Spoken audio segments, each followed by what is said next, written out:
The businessman invited the maid only to win a bet, but when she walked through that door like a queen, silence took over the entire hall. Support the channel by leaving your like and comment. Let's get to our story.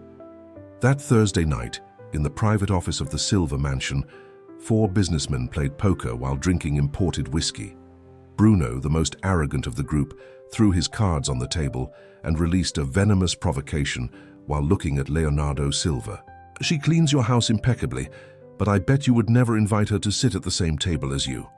Leonardo looked up from his cards, frowning. "What are you talking about?"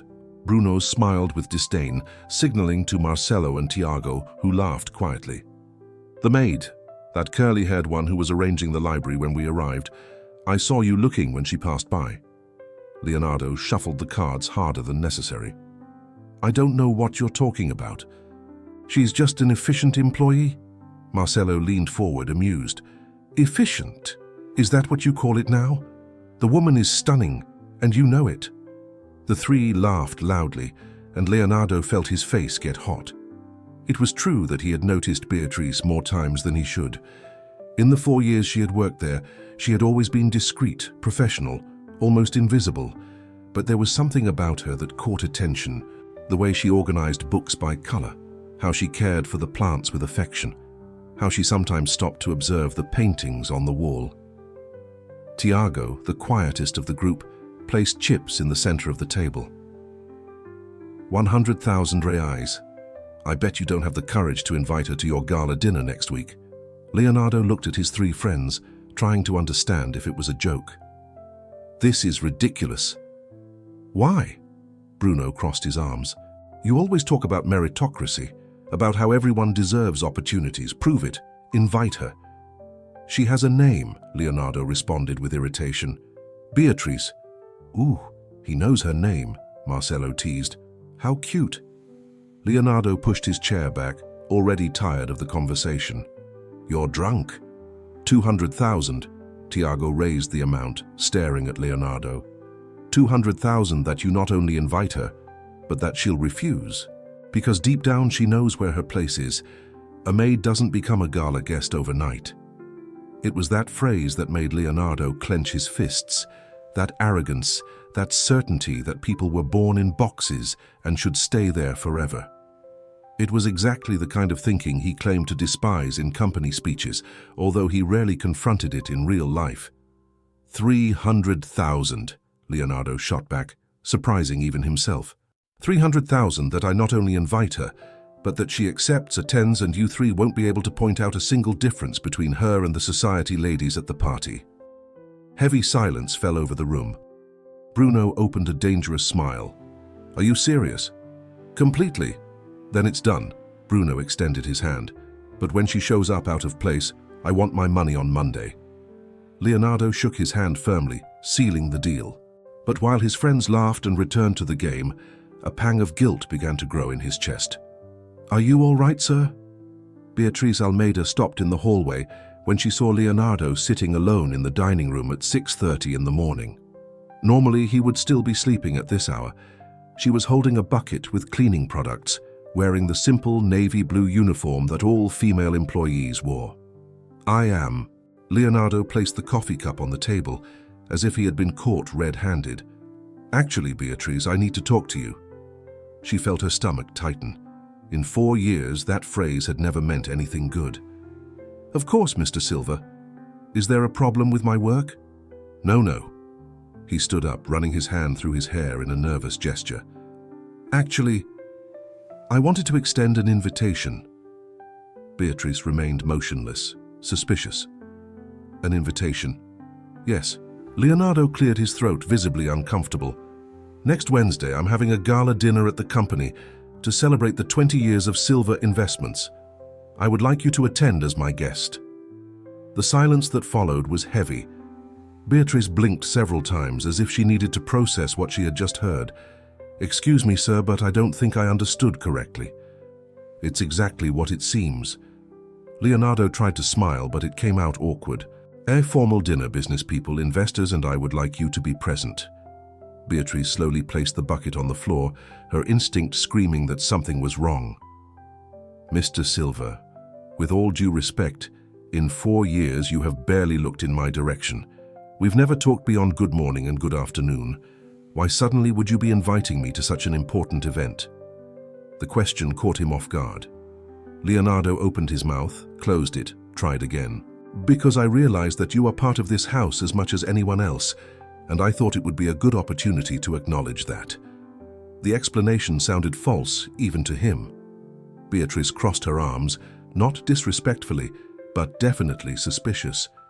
And all the other employees were also invited? Mrs. Marta from the kitchen, Mr. Paolo from the garden, Mrs. Regina who washes the clothes? Leonardo swallowed hard. Not yet. You're the first. Beatrice looked at him for a long moment. There was something wrong with this whole story. She felt it in her gut. But another part of her, the part that grew up in Guarulhos sharing a room with 3 sisters who studied graphic design at night after cleaning houses all day, who dreamed of one day working with art instead of brooms, that part felt a dangerous curiosity. And you expect me to show up dressed for the occasion, naturally. Leonardo seemed relieved that she hadn't refused right away. I can arrange a dress if necessary. I have contacts at boutiques that won't be necessary. Beatrice cut him off firmly. If I go, I'll go in my own clothes. The pride in her voice surprised him. Leonardo nodded quickly. Of course, as you prefer. Beatrice picked up the bucket again, ready to continue her work. I'll think about the invitation, Mr. Silva. Can I give you an answer tomorrow? Yes, no problem. As she walked away down the hallway, Leonardo stood still, watching. For the first time in years, he truly saw Beatriz Almeida not as the invisible maid, but as a complete person. And that made him even more uncomfortable with the idiotic bet he had made. He did what? Fernanda's voice rose 3 octaves as she stared at Beatriz through the cell phone screen. Beatriz was sitting on the bus on her way home, earphones in, trying to process the bizarre day she'd had. He invited me to his company's gala dinner on Wednesday. And you accepted? Fernanda seemed not to believe it. Not yet, I said I would think about it. Beatriz looked out the window, watching the city pass by. But the more I think about it, the more certain I am that something is wrong with all this. Fernanda, her best friend since high school, works as an assistant at an advertising agency. She was pragmatic, smart, and took nonsense from no one. Obviously there is Bea. A boss doesn't invite a maid to a social event like that out of nowhere. So either he wants something or it's some kind of idiotic bet between rich guys. The word bet made something click in Beatriz's head. The night before, while cleaning the hallway near the office, she had heard loud voices, laughter, something about a challenge. She hadn't paid much attention at the time, but now the pieces were beginning to fall into place. You think it was a bet? Beatriz felt her face heat with anger. Bea, you're beautiful, intelligent, and completely off these guys' radar normally. Suddenly he notices you? It's definitely friends provoking him. Fernanda paused. The question is, what are you going to do? Beatriz bit her lip, thinking. The rational part of her said to refuse, maintain her dignity, not be a pawn in a rich man's game. But the part that had spent her entire life being invisible, who was tired of being underestimated, felt an enormous desire to turn that game around. I'm going to accept. What? Now Fernanda seemed alarmed. I'm going to accept, Beatriz repeated with more conviction, but not the way they expect. If it's a bet, I'm going to make them swallow every cent. Okay, Fernanda stretched out the word, now clearly interested. And how exactly do you plan to do that? First, I need a dress. And not just any dress. I need something that will make those society ladies stop breathing when I walk in. Fernanda was silent for a moment, then a slow smile appeared on her face. Do you remember Patricia? Patricia from college? The one who works at the fashion magazine? That's the one. Fernanda was already excited. She has access to runway clothes, pieces from emerging designers. I'll talk to her. What about hair, makeup? Beatriz was beginning to get excited despite herself. Leave it to me. Fernanda had that determined tone that Beatriz knew well. I'll mobilize the troops. By Wednesday you'll be so impeccable that this Leonardo will forget his own name. The next morning, Beatrice arrived at the Silva mansion at exactly 6 in the morning, as always. Leonardo was already waiting again in the dining room. "Good morning, Mr. Silva." "Good morning, Beatrice." He stood up immediately. "So, about the invitation." "I accept," she said simply, without beating around the bush.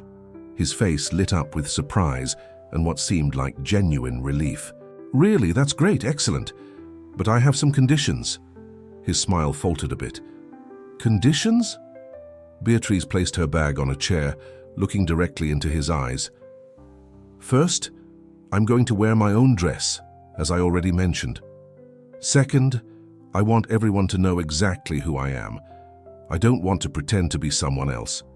I'm going as Beatriz Almeida, domestic worker and design student. Can you handle that?" The frankness left him speechless for a moment. Then a small but genuine smile appeared on his face. "Yes, I can. Actually, I think that's perfect." "Good. Then I'll see you on Wednesday." She picked up her bag again. "Now, if you'll excuse me, I need to start cleaning the library." As she walked away, Leonardo stood watching, a strange feeling growing in his chest. For the first time, he began to wonder if he wasn't about to lose that bet in a way he had never imagined. Fernanda's apartment in Pinheiros was small but well organized. That Tuesday night, it looked like a theater dressing room on the eve of an opening. Beatrice was sitting in a chair in the middle of the room while 3 women worked around her. Patricia, assistant editor at Vogue Brazil magazine, went through hangers with dresses borrowed from emerging designers. Julia, a professional makeup artist that Fernanda had met on an advertising job, organized her brushes and palettes. And Fernanda coordinated everything like a general on a battlefield. "Not that one, too flashy." Patricia discarded a bright red dress. "We want her to stand out, but with elegance, not like a Christmas tree." Beatrice watched everything somewhat dazed. "You don't have to do all this, you know. I can buy something at a department store." The 3 women stopped and looked at her simultaneously. "Bea," Fernanda approached, placing her hands on her friend's shoulders. "This isn't about the dress. It's about you proving to yourself that you deserve to be anywhere you want to be. Understand?" It was Julia who saw it first. "That one." She pointed to a dress in creamy white, almost golden under certain lights. It was elegant without being excessive, sophisticated without seeming snobbish.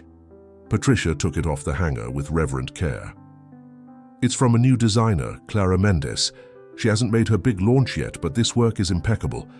The fabric was a fluid satin that fell like water. The cut was asymmetrical, with a single strap that left one shoulder bare, midi length that showed her legs without being vulgar. "Try it on." Fernanda gently pushed Beatrice toward the bathroom. When Beatrice came out 5 minutes later, silence took over the apartment. The dress fit as if it had been custom-made, completely transforming her silhouette. "My God," Patricia whispered, "you look absolutely beautiful." Beatrice looked at herself in the full-length mirror in the living room. She barely recognized her own image. The woman in the reflection was powerful, elegant, confident. Now, hair and makeup. Julia was already in action, pulling Beatrice to sit down again. While Julia worked, applying foundation and lining eyes, Patricia sat next to Beatrice. "Can I ask you a question? Why are you really doing this?" Beatrice thought carefully before answering. "Because I got tired of being invisible. Tired of cleaning other people's parties and never being invited to any.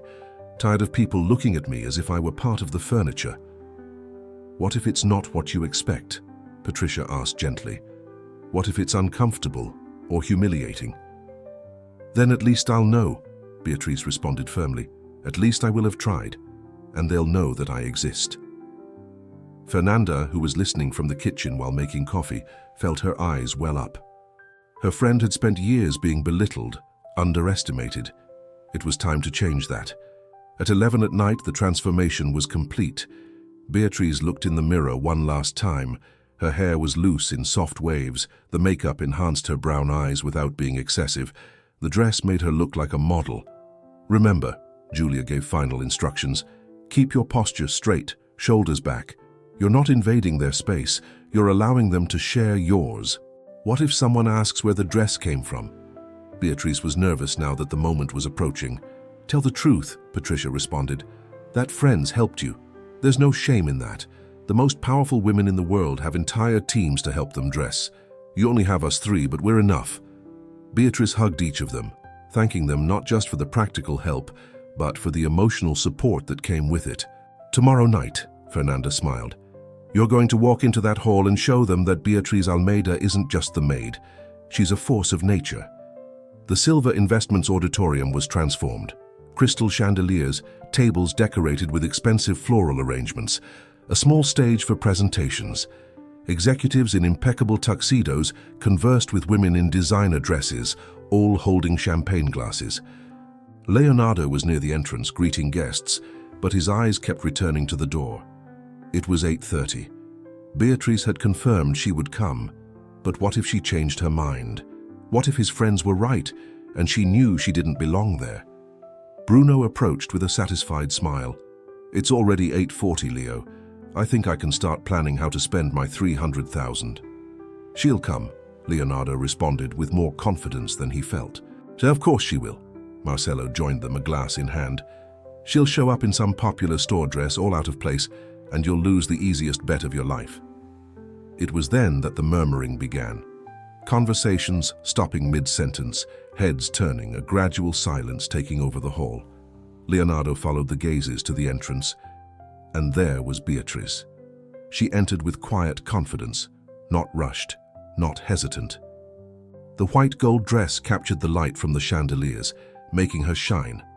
Her hair framed her face in perfect waves. Her posture was that of a queen, not of a maid asking permission to enter. Leonardo felt the air leave his lungs. Beside him, Bruno let his glass slip slightly in his hand, spilling champagne on his suit. Marcelo had his mouth literally open. That, Tiago whispered, incredulous. That's the maid. Beatrice crossed the hall as if walking on a runway. Some people vaguely recognized her. Perhaps they had seen her cleaning at previous company events. But most simply saw her as just another elegant guest. When she reached Leonardo, she stopped, allowing herself a small smile. Good evening, Mr. Silva. His voice caught. For a long second, he just looked, trying to reconcile the image of the uniformed maid with the stunning woman before him. Beatrice, he finally managed to say, you look incredible. Thank you, she responded simply. Is the invitation still standing, or do you want me to leave? No, Leonardo hurried. Please stay, let me introduce you to some people. He offered his arm. Beatrice hesitated only for a fraction of a second before accepting it. Leonardo guided her to a group of executives talking near the stage. Gentlemen, I'd like to introduce Beatriz Almeida. Beatriz, these are the company directors. One of them, a gray-haired man about 60 years old, extended his hand with a courteous smile. It's a pleasure, Miss Almeida. What field do you work in? Beatrice shook his hand firmly, maintaining eye contact.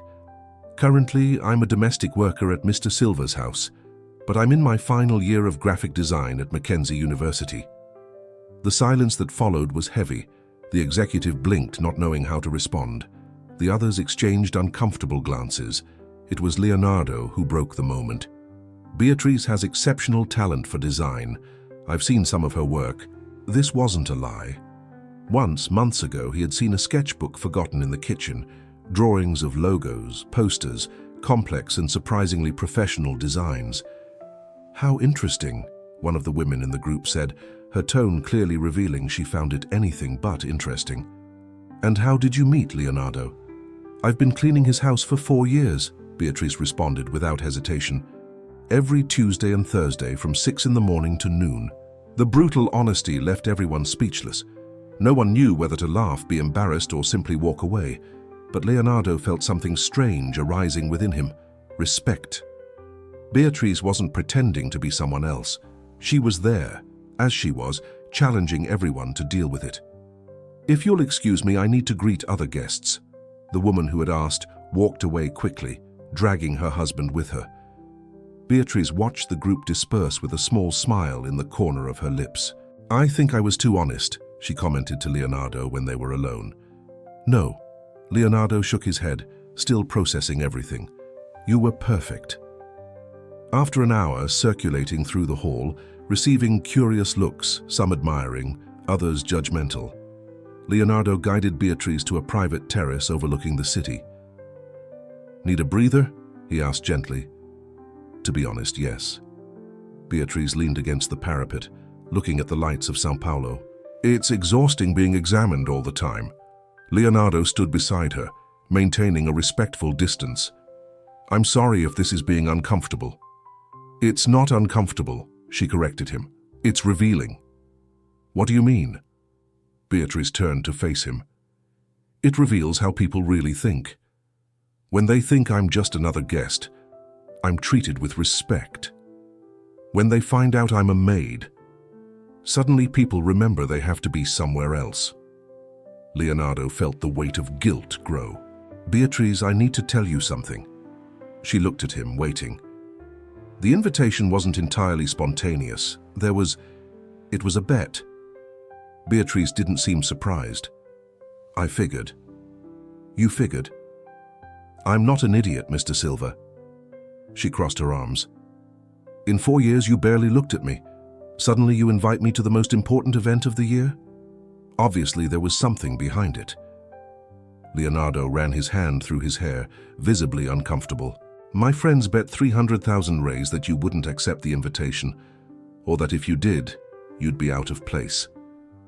"And you accepted that bet," Beatrice said, not as a question, but as a statement. "Yes." He forced himself to look into her eyes. "And I have no excuse for it. It was stupid, insensitive, and completely wrong." Beatrice was silent for a long moment, processing. Then she asked the only thing that really mattered. "Why?" "What do you mean? Why did you make the bet? Was it for the money, for ego, to prove something to your friends?" Leonardo hesitated, trying to find the right words. "It was because they said you knew your place, and that made me angry." Beatrice raised an eyebrow. "So you did this for me?" "No," Leonardo admitted with brutal honesty. "I did it for me, because I didn't want to admit they were right. I didn't want to accept that I thought that way myself, even if subconsciously." "At least you're honest," she commented after a moment. "Look," Leonardo took a step forward, "I know I messed up. I know I used you as a piece in an idiotic game, but I want to make up for it. I don't need charity." "It's not charity," he insisted. "It's an opportunity. My company is redesigning its entire visual identity. We need a creative designer with a fresh perspective, someone who understands both the corporate side and the reality of ordinary people." Beatrice looked at him, suspicious. "Are you offering me a job?" "A freelance project first. If it works, we can talk about something more permanent. Fair salary, no favors, purely professional." The offer was tempting. It was exactly the kind of opportunity Beatrice needed to take the next step in her career. But wouldn't accepting be seen as a consequence of inappropriate proximity to her boss? "I need to think about it," she said finally. "Of course." Leonardo nodded. "You don't have to decide now." They stood in silence for a few minutes, the noise from the party reaching them muffled on the terrace. "Can I ask you a question?" Beatrice broke the silence. "Why did you really invite me? And don't tell me it was just because of the bet. You could have chosen any employee." Leonardo looked at the city, gathering courage to be completely honest. "Because in 4 years, you were the only person in my house who never tried to impress me. You did your work with dignity, took care of things as if they were yours, and didn't give a damn about who I was or how much money I had. And that intrigued me." Beatrice felt something move inside her. It wasn't the answer she expected. "You saw me as a person, not as a boss.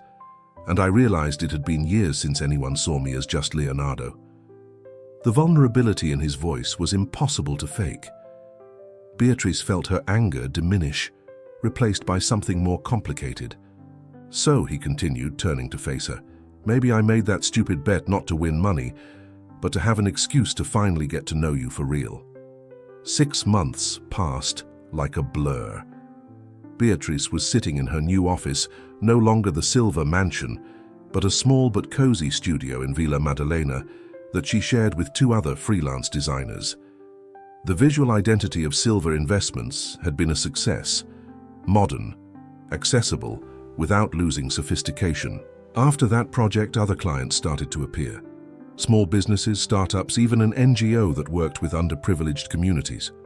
Beatrice wasn't rich yet. She was far from it. But for the first time in her life, she was building something of her own. "How's the coffee shop project going?" Fernanda entered the office, bringing, ironically, 2 coffees. "Almost done." Beatrice turned the monitor to show the logo. "I need to present it to the client tomorrow." "It's beautiful." Fernanda sat down. "And how are things with you-know-who?" Beatrice smiled, unable to help it. She and Leonardo had developed a strange friendship in recent months. After the gala dinner, he didn't contact her immediately, respecting the space she had asked for. There were 2 weeks of silence. Then he sent a simple message. "I saw a design exhibition at MASP and thought of you. If you want to go sometime, I can get tickets." It wasn't invasive. It wasn't pressure. It was just a gentle offer. Beatrice accepted. They went to the exhibition. They talked about art, about life, about dreams that both had filed away in the name of practicality. They discovered they had more in common than they imagined. "It's going well," Beatrice finally responded. "He's different when he's not trying to impress anyone." "You like him," Fernanda stated, didn't ask. "It's complicated," Beatrice sighed. "He was my boss. People will judge. They'll say I took advantage of the situation, that I slept with him to get work. And do you care what those people think?" Beatrice was silent. The truth was that yes, she cared. She had spent her entire life fighting to be seen as competent, not as opportunistic. But at the same time, she couldn't deny what she felt when she was with Leonardo. The ease, the comfort, the feeling of being seen completely. Beatrice's phone vibrated. A message from Leonardo. "I know you're busy with projects, but I wanted to know if you'd accept having dinner with me. Not as a client, not as an ex-boss. Just Leonardo inviting Beatrice. No bets this time, I promise." Fernanda read the message over her friend's shoulder and laughed. "He's persistent, I have to admit." Beatrice typed and deleted 3 different answers before finally writing, "Okay, but I choose the restaurant, a normal place, nothing 5-star. His response came immediately. "Perfect. You lead, I follow." Beatrice chose an Italian pizzeria in Bixiga, far from the expensive restaurants Leonardo frequented. It was cozy, noisy, full of families and young couples, exactly the opposite of his world. Leonardo arrived punctually, dressed casually, jeans and a dress shirt without a tie. For the first time, he seemed completely out of place, and that made Beatrice smile. "I've never been here," he confessed as they sat down. "It looks great. It's where normal people have dinner," she teased gently. "No 3-month waiting list or intimidating sommeliers." He laughed, genuinely relaxed. "I think I need to get out of my circle more." The conversation flowed easily. They talked about Beatrice's projects, about how she was loving working with clients who really needed her ideas. Leonardo shared about how he was re-evaluating the company's priorities, thinking about investing more in social impact businesses. In the middle of the meal, Leonardo got serious. "Can I ask you something?" "Sure." "Why did you go to the gala dinner?" He looked at her. "You knew it was a bet. You could have simply refused and let me lose the 300,000. Why risk being humiliated?" Beatrice put her fork on the table, thinking about the right answer. "Because I was tired of letting other people decide where I could or couldn't be. My whole life, someone was telling me I wasn't good enough, rich enough, sophisticated enough. That night I decided I was going to prove to myself that they were wrong." "And you proved it," Leonardo said softly. "You were the most impressive person in that hall. You don't have to exaggerate." "I'm not exaggerating." He held her hand on the table, a bold gesture that made Beatrice's heart race. Everyone there was wearing masks.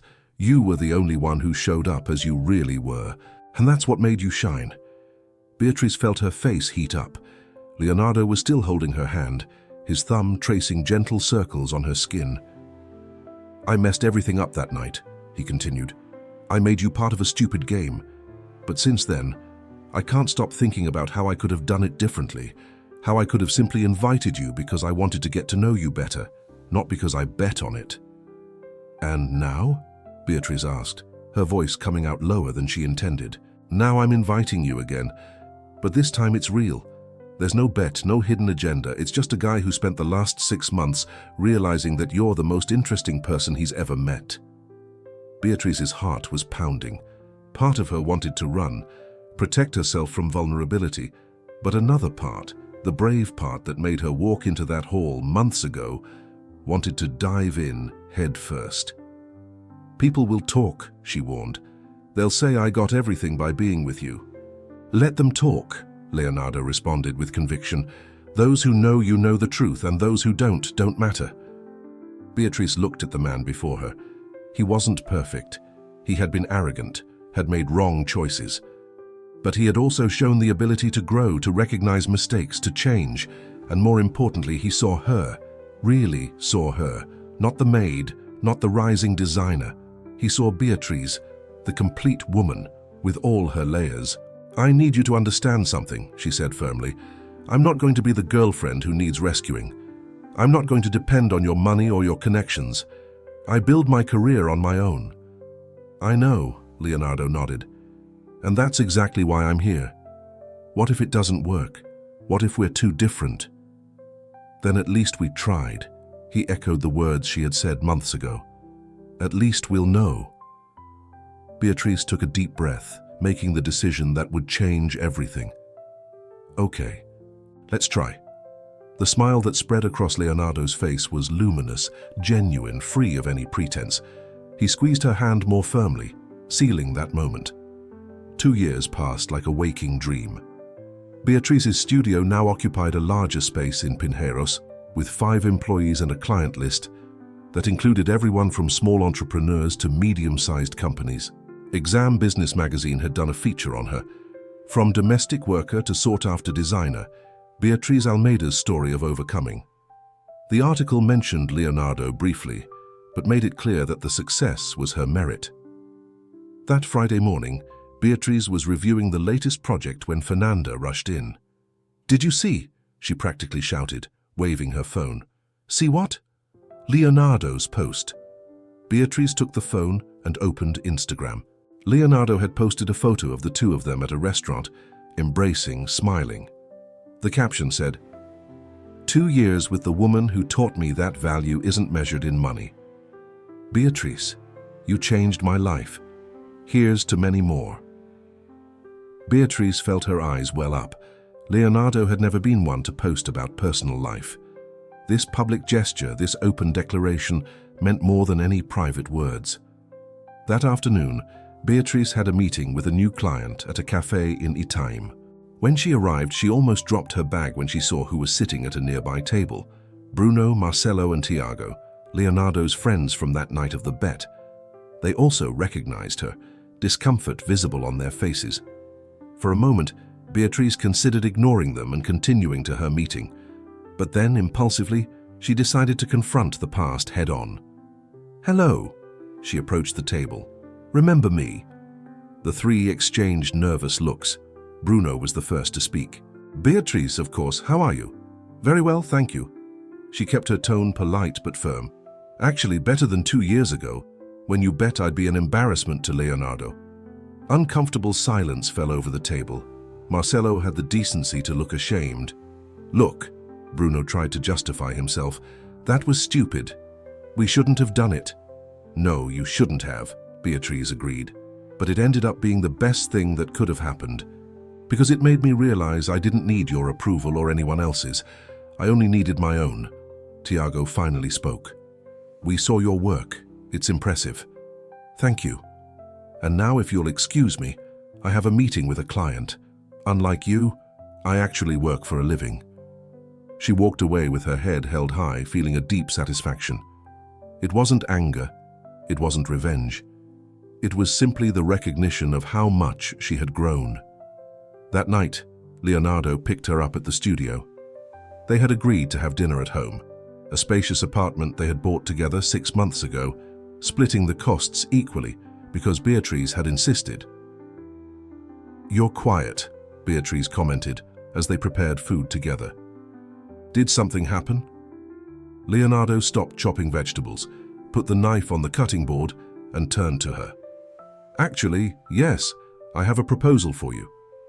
Beatrice felt a chill in her stomach. What kind of proposal? He went to the jacket he had left on the sofa and came back with a small velvet box. Beatrice's heart stopped. "Before you say anything," Leonardo began, opening the box to reveal a simple but elegant ring, "I want you to know that this doesn't change anything between us. You're still independent, still building your career on your own, still the strongest woman I know." Beatrice felt tears begin to fall. "But I would very much like to spend the rest of my life by your side. As a partner, as an equal, as someone who admires you every day. So, Beatriz Almeida, will you marry me?" Beatriz looked at the man before her, the same one who had made an idiotic bet 2 years ago, the same one who had grown, changed, learned, the man who respected her, who supported her dreams without trying to control them, who loved her, not despite her origins, but for everything she was. "Yes," she said, her voice choked, "but with one condition." Leonardo blinked, surprised. "What?" "I don't want a giant wedding with all of São Paulo's elite.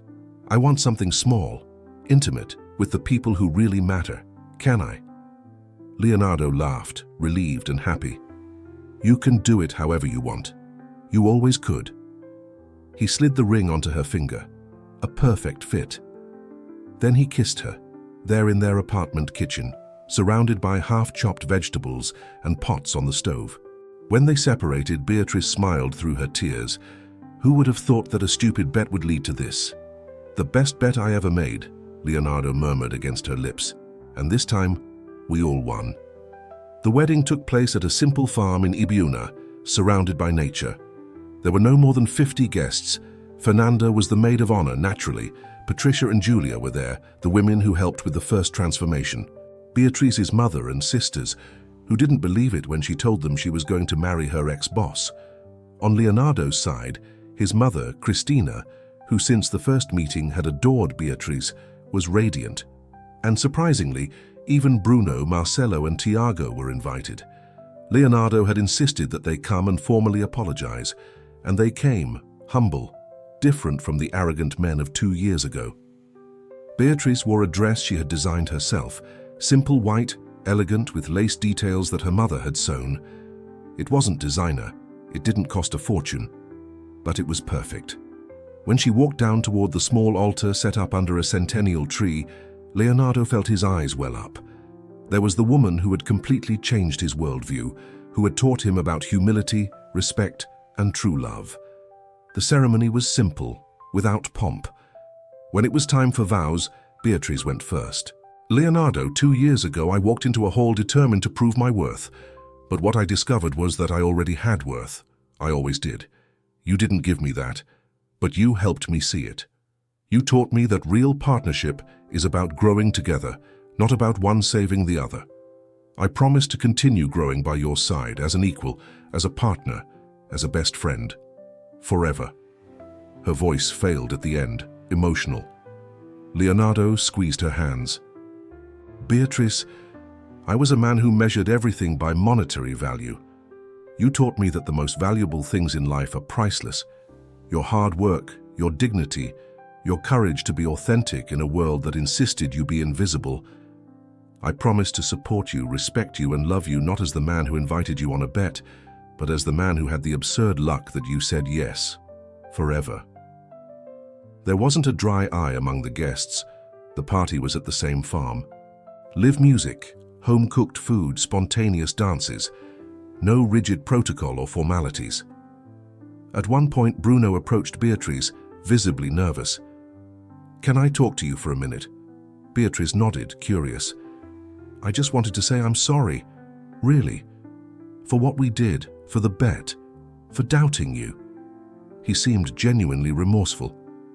"You're amazing, and you made us realize how foolish we were." "Thank you for saying that," Beatrice responded sincerely. "And know that I forgave you. Not for you, but for me. Because carrying anger wouldn't take me anywhere." Bruno nodded, relieved. "Leonardo is a lucky man." "We both are," she corrected with a smile. At the end of the night, Leonardo asked for attention for one last toast. With Beatrice by his side, he raised his glass. I want to thank everyone who came to celebrate with us. Especially I want to thank Beatrice, who taught me that true love isn't about impressing someone with what you have, but about being vulnerable enough to show who you really are." He looked at her with so much love that Beatrice felt her heart overflow. "This woman entered my life as a maid and became my teacher, my partner and my wife. And for anyone who still doubts that Cinderella exists, here's the proof. Except this time, she didn't need a glass slipper. She arrived in her own shoes and conquered everything on her own." The crowd applauded and cried. Beatrice kissed Leonardo, sealing not just the marriage, but the closing of a complete cycle. From invisible maid to respected designer, from underestimated woman to beloved wife, but above all from someone who sought external approval to someone who knew her own worth. The Beatrice Almeida Creations design studio now occupied an entire building in Pinheiros. 23 employees, international projects, recognition in the field. Beatrice was in her office when her assistant knocked on the door. "There's a girl downstairs who wants to talk to you." "About a project?" "No. She said she saw you on the Globo report and wanted to meet you. She says she works as a domestic worker but wants to be a designer." Beatrice felt something move in her chest. "Send her up." Minutes later, a young woman about 20 years old came in timidly. Simple clothes, nervous hands, holding a worn notebook. "Sorry to bother you," the girl said. "My name is Julia. I saw your story on TV and thought, you probably thought I was crazy for showing up here like this." "No," Beatrice smiled, standing up. "I thought you were brave. Show me what you do." Julia opened the notebook with trembling fingers. Brilliant drawings, creative, full of potential, exactly like Beatrice's a few years ago. "You have talent," Beatrice said honestly. "Are you studying anywhere?"